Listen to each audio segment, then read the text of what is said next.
ஆதி அவன் மொத்தமா துரத்தி விட்டுட்டு உன்னையும் கோபிசாரையும் சேர்த்து வைக்கிறதுக்கு உன் மாமியா பிளான் பண்ணுதோன்னு எனக்கு தோணுது. இந்தா. அக்கா எனக்கு தண்ணி தவிக்குது நான் சொல்லவே இல்லையே. இது குடிக்க இல்ல, உன் வாய கழுவறதுக்கு.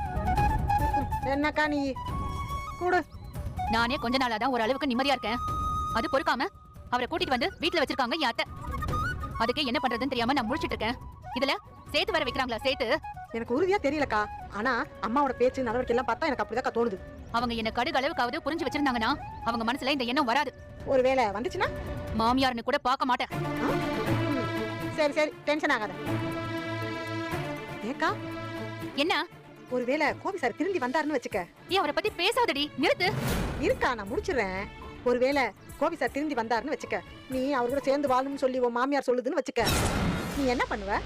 இதுதான் சான்ஸ்னு அம்மாவுக்கு ஒரு கும்பிடு பையனுக்கு ஒரு கும்பிடு போட்டுட்டு போய்கிட்டே இருப்பேன். திரும்ப இந்த பக்கம் வரவே மாட்டேன். பாக்கியானா என்ன இழிச்சு வாயின்னு நினைச்சிட்டு இருக்கியா? அக்கா நீ என்னக்கா இப்படி பேசுற? நான் சும்மா தான் கேட்டேன். இந்த அத்தைய பாரு, அவங்க பையன் என்ன அட்டகாசம் பண்ணாலும் கொஞ்சம் கூட பாசம் குறையவே மாட்டேங்குது. அதான்க்கா தாய் பாசம். ஏன் நீயும் தாய்தான் நானும் தாய்தான், நாம இப்படியா இருக்கோம்? கொஞ்ச வேண்டிய நேரத்துல கொஞ்சிட்டு கண்டிக்க வேண்டிய நேரத்துல கண்டிக்கல.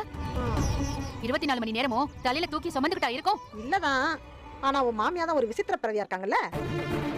எனக்கு என்னமோ அம்மாடி பாக்கியா கோபி பாவம் அப்படின்னு உங்ககிட்ட வருவாங்களோன்னு தோணுது. அப்படி மட்டும் வரட்டும், எனக்கு பாவம் கிடைச்சாலும் பரவாயில்லன்னு ஏதாவது பண்ணி விட்டுருவேன். ஆனா நீ மட்டும் தயவு செஞ்சு இந்த விஷயமா மறுபடியும் பேசாத, புரியுதா? பேசாம வா. தொடர்ந்து இது மாதிரி அப்டேட் தெரிஞ்சுக்கொள்ள லைக் அண்ட் சப்ஸ்கிரைப் பண்ணுங்க. தேங்க்யூ.